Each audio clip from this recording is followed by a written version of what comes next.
But if R is neither run-of-the-mill nor self-swallowing, then what is it? At the very least, pathological. But no one was satisfied with evasive answers of that sort, and so people began to dig more deeply into the foundations of set theory. The crucial questions seemed to be, quote, what is wrong with our intuitive concept of set? Can we make a rigorous theory of sets? Can we make a rigorous theory of sets which corresponds closely with our intuitions but which skirts the paradoxes? Here, as in number theory and geometry, the problem is in trying to line up intuition with formalized or axiomatized reasoning systems. A startling variant of Russell's paradox called, quote, Grelling's paradox, end of quote.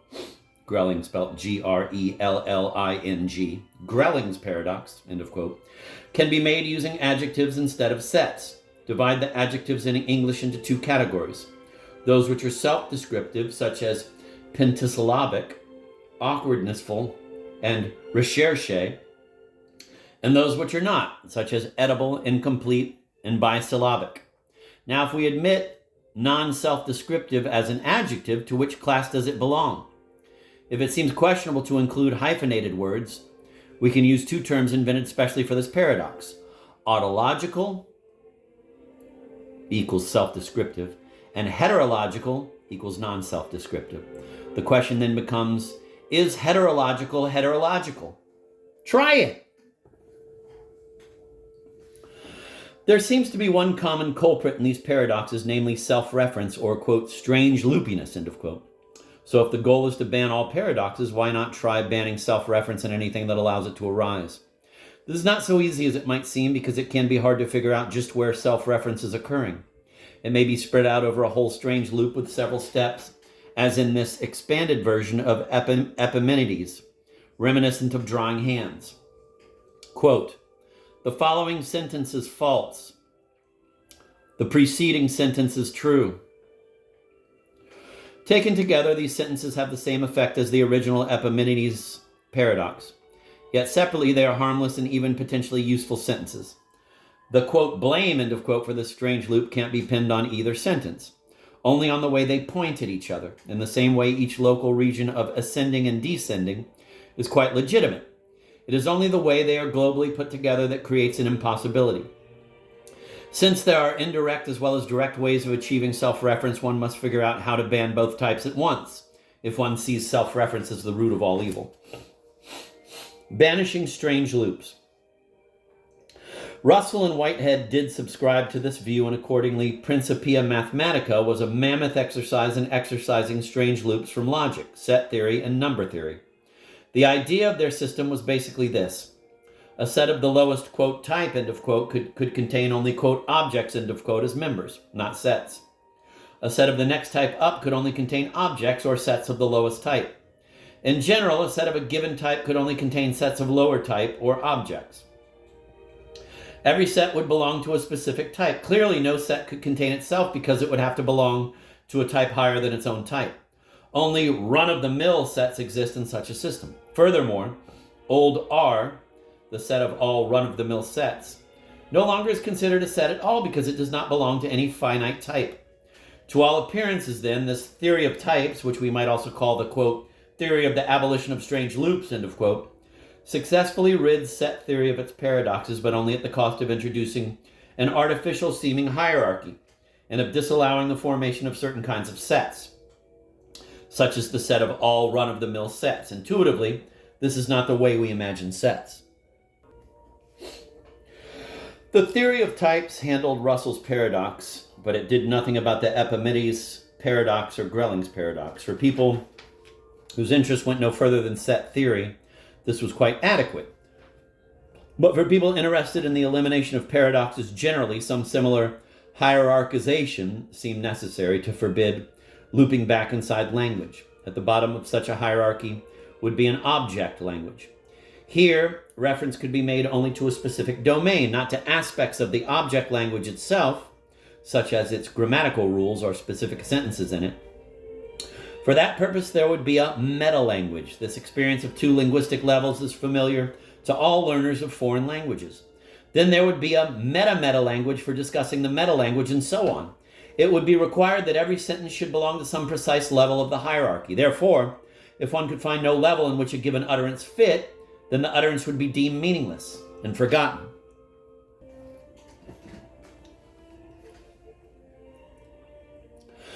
An analysis can be attempted on the two-step Epimenides loop given above. The first sentence, since it speaks of the second, must be on a higher level than the second. But by the same token, the second sentence must be on a higher level than the first. Since this is impossible, the two sentences are, quote, meaningless, end of quote. More precisely, such sentences simply cannot be formulated at all in a system based on a strict hierarchy of languages. This prevents all versions of the Epimenides paradox as well as Grelling's paradox. To what language level could heterological belong? Now, in set theory, which deals with abstractions that we don't use all the time, a stratification like the theory of type seems acceptable, even if a little strange. But when it comes to language, an all-pervading part of life, such stratification appears absurd. We don't think of ourselves as jumping up and down a hierarchy of languages when we speak about various things. A rather matter-of-fact sentence such as, quote, "In this book I criticize the theory of types," end of quote, would be doubly forbidden in the system we are discussing. Firstly, it mentions, quote, "this book," end of quote, which should only be mentionable in a, quote, meta book, end of quote. And secondly, it mentions me, a person whom I should not be allowed to speak of at all.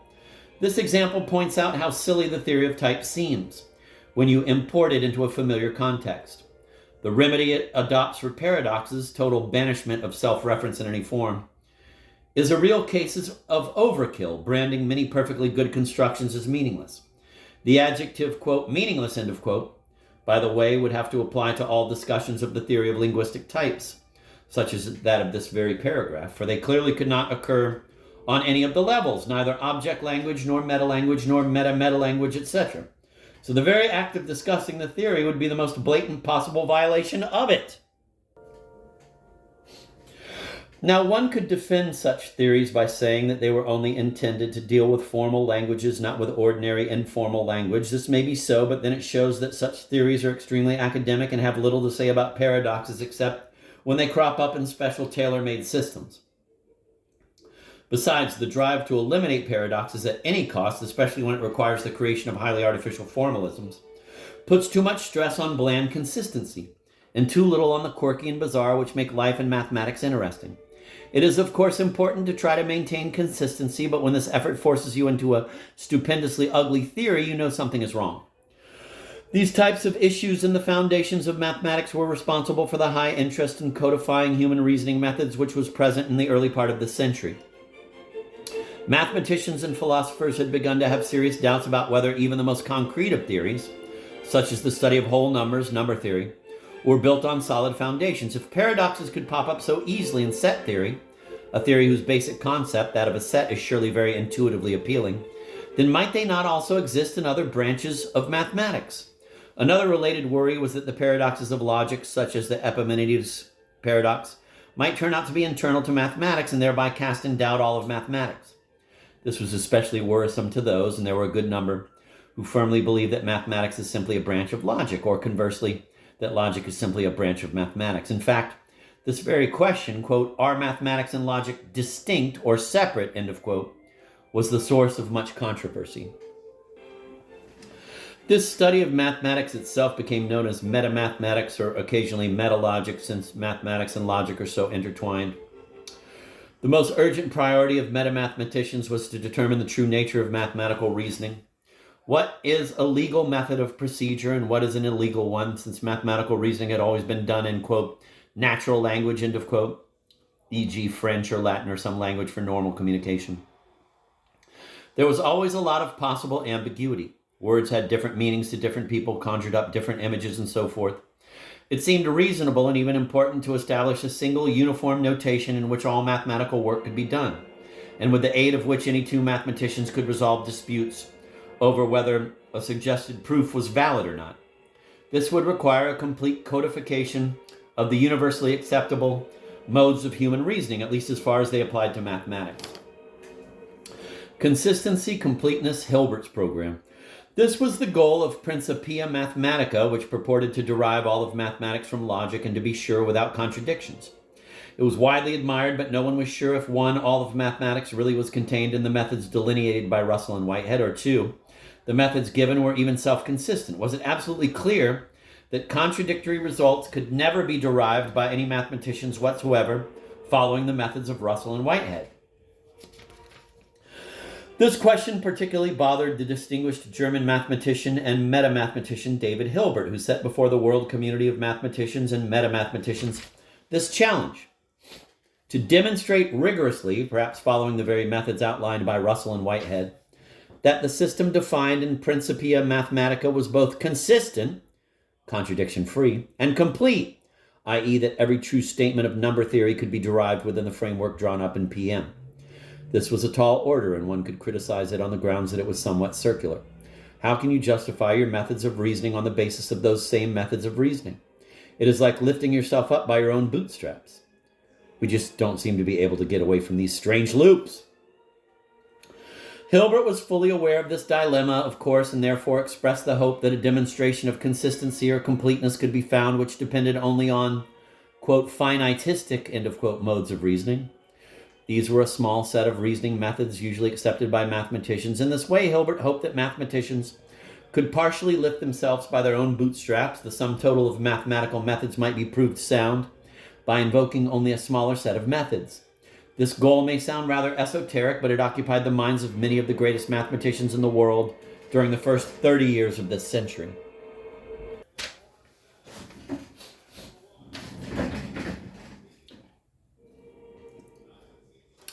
In the 31st year, however, Godel published his paper, which in some ways utterly demolished Hilbert's program. This paper revealed not only that there were irreparable holes in the axiomatic system proposed by Russell and Whitehead, but more generally that no axiomatic system whatsoever could produce all number theoretical truths, unless it were an inconsistent system. And finally, the hope of proving the consistency of a system such as that presented in PM was shown to be in vain. If such a proof could be found using only methods inside PM, then, and this is one of the most mystifying consequences of Godel's work, PM itself would be inconsistent. The final irony of it all is that the proof of Godel's incompleteness theorem involved importing the Epimenides paradox right into the heart of Principia Mathematica, a bastion supposedly invulnerable to the attacks of strange loops. Although Godel's strange loop did not destroy Principia Mathematica, it made it far less interesting to mathematicians, for it showed that Russell and Whitehead's original aims were illusory. Babbage, computers, artificial intelligence. When Godel's paper came out, the world was on the brink of developing electronic digital computers. Now, the idea of mechanical calculating engines had been around for a while. In the 17th century, Pascal and Leibniz designed machines to perform fixed observations. Pascal and Leibniz designed machines to perform fixed operations, addition and multiplication. These machines had no memory, however, and were not, in modern parlance, programmable. The first human to conceive of the immense computing potential of machinery was the Londoner Charles Babbage, 1792 to 1871, a character who could almost have stepped out of the pages of the Pickwick Papers. Babbage was most famous during his lifetime for his vigorous campaign to rid London of, quote, street nuisances, end of quote, organ grinders above all. These pests, loving to get his goat, would come and serenade him at any time of the day or night, and he would furiously chase them down the street. Today we recognize in Babbage a man 100 years ahead of his time, not only inventor of the basic principles of modern computers, he was also one of the first to battle noise pollution. His first machine, the, quote, difference engine, end of quote, could generate mathematical tables of many kinds by the, quote, method of differences, end of quote. But before any model of the, quote, DE, end of quote, had been built, Babbage became obsessed with a much more revolutionary idea, his, quote, analytical engine, end of quote. Rather immodestly, he wrote, quote, the course through which I arrived at it was the most entangled and perplexed which probably ever occupied the human mind. End of quote. Unlike any previously designed machine, the AE was to possess both a store, memory, and a mill, calculating and decision-making unit. These units were to be built of thousands of intricate geared cylinders interlocked in incredibly complex ways.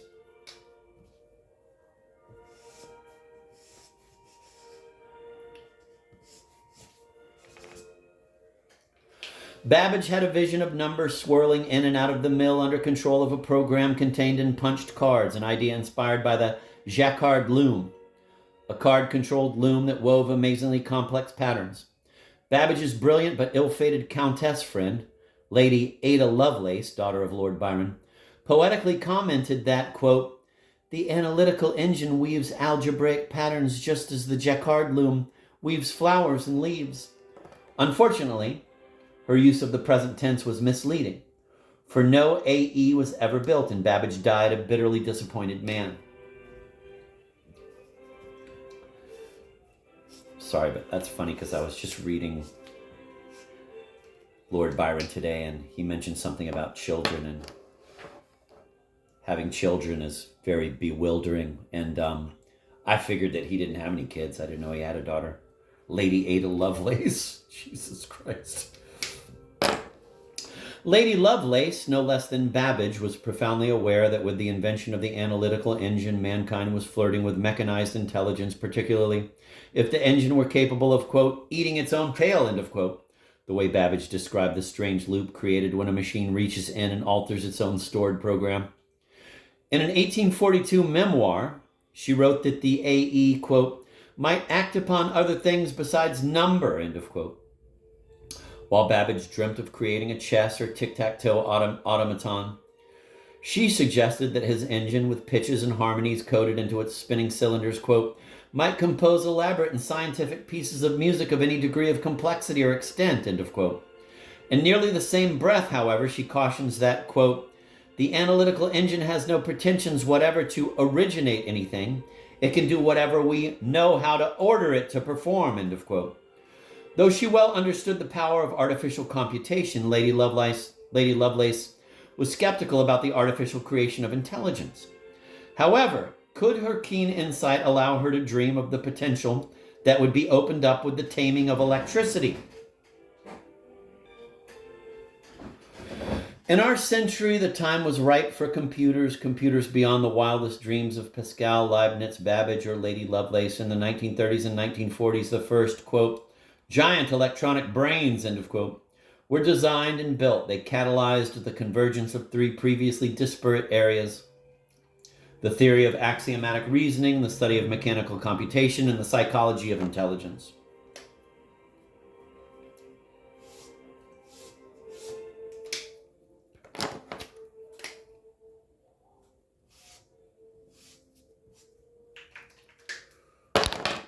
In our century, these same years saw the theory of computers developed by leaps and bounds. This theory was tightly linked to metamathematics. In fact, Godel's theorem has a counterpart in the theory of computation discovered by Alan Turing, which reveals the existence of ineluctable holes in even the most powerful computer imaginable. Ironically, just as these somewhat eerie limits were being mapped out, real computers were being built whose power seemed to grow and grow beyond their maker's power of prophecy. Babbage, who once declared he would gladly give up the rest of his life if he could come back in 500 years and have a 3-day guided scientific tour of the New Age, would probably have been thrilled speechless a mere century after his death, both by the new machines and by their unexpected limitations.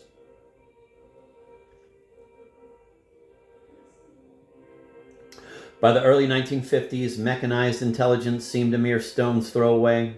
And yet for each barrier crossed, there always cropped up some new barrier to the actual creation of a genuine thinking machine. Was there some deep reason for this goal's mysterious recession?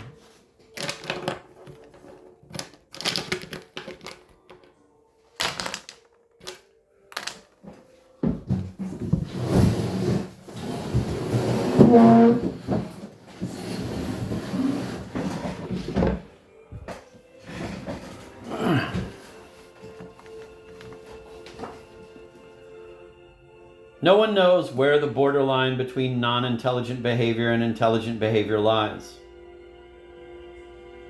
In fact, to suggest that a sharp borderline exists is probably silly. But essential abilities for intelligence are certainly, to respond to situations very flexibly, to take advantage of fortuitous circumstances, to make sense out of ambiguous or contradictory messages, to recognize the relative importance of different elements of a situation. to find similarities between situations despite differences which may separate them, to draw distinctions between situations despite similarities which may link them, to synthesize new concepts by taking old concepts and putting them together in new ways, to come up with ideas which are novel.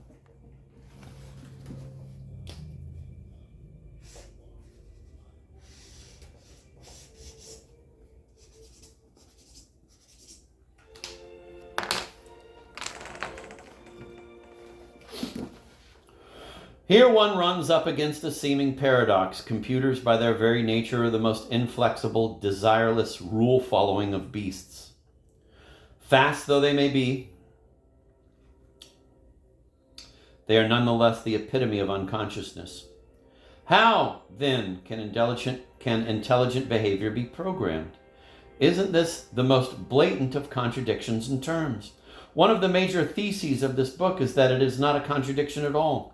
One of the major purposes of this book is to urge each reader to confront the apparent contradiction head on, to savor it, to turn it over, to take it apart, to wallow in it, so that in the end the reader might emerge with new insights into the seemingly unbreachable gulf between the formal and the informal, the animate and the inanimate, the flexible and the inflexible.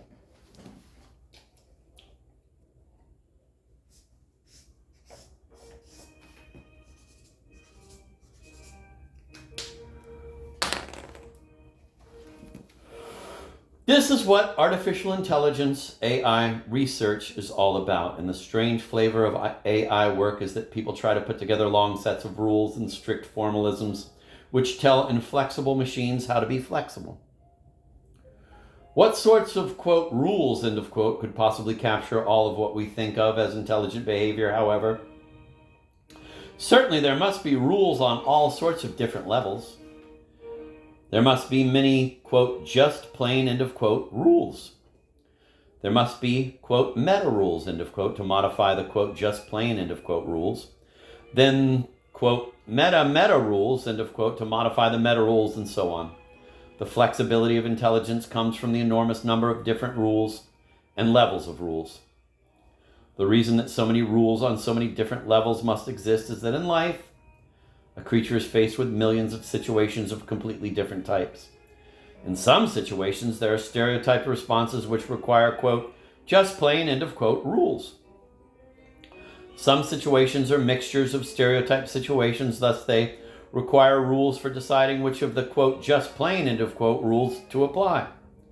Some situations cannot be classified, thus there must exist rules for inventing new rules, and on and on. Without doubt, strange loops involving rules that change themselves, directly or indirectly, are at the core of intelligence. Sometimes the complexity of our minds seems so overwhelming that one feels that there can be no solution to the problem of understanding intelligence, that it is wrong to think that rules of any sort govern a creature's behavior, even if one takes, quote, rule, end of quote, in the multi-level sense described above. Period. And Bach? In the year 1754, 4 years after the death of J.S. Bach, the Leipzig theologian Johann Michael Schmidt wrote, in a treatise on music and the soul, the following noteworthy passage, quote,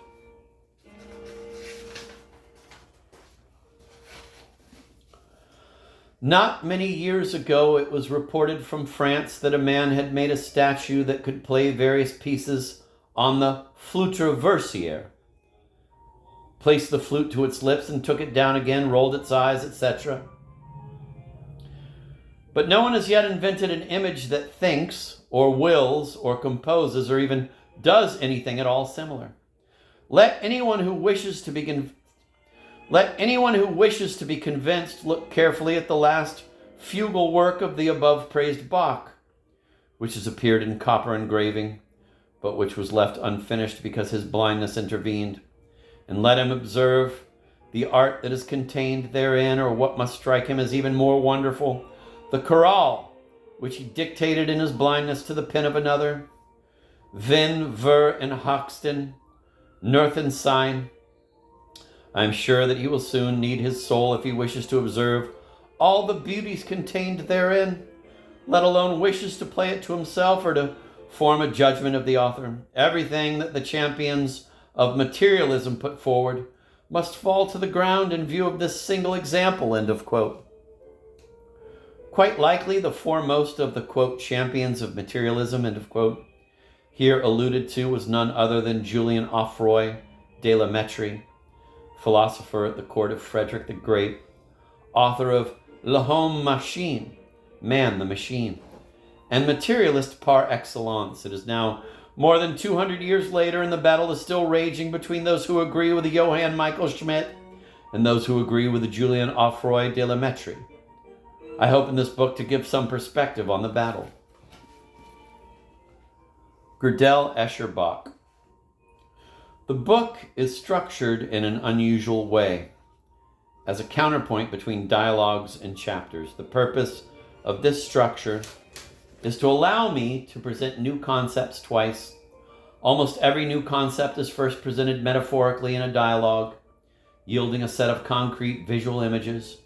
Then these serve, during the reading of the following chapter, as an intuitive background for a more serious and abstract presentation of the same concept. In many of the dialogues, I appear to be talking about one idea on the surface, but in reality, I'm talking about some other idea in a thinly disguised way.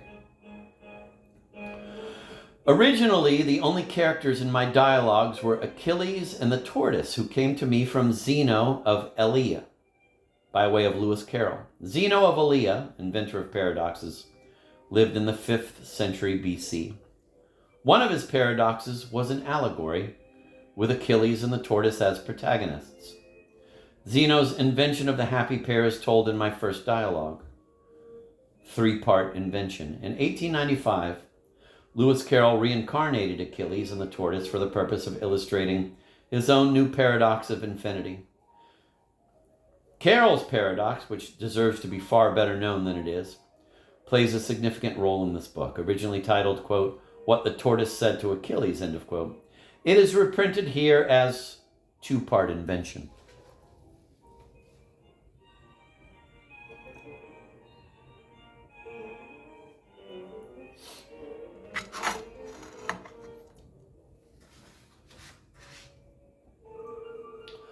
When I began writing dialogue, somehow I connected them up with musical forms. I don't remember the moment it happened. I just remember one day writing fugue above an early dialogue, and from then on the idea stuck. Eventually I decided to pattern each dialogue in one way or another on a different piece by Bach. This was not so inappropriate. Old Bach himself used to remind his pupils that the separate parts in their compositions should behave like, quote, persons who converse together as if in a select company, end of quote.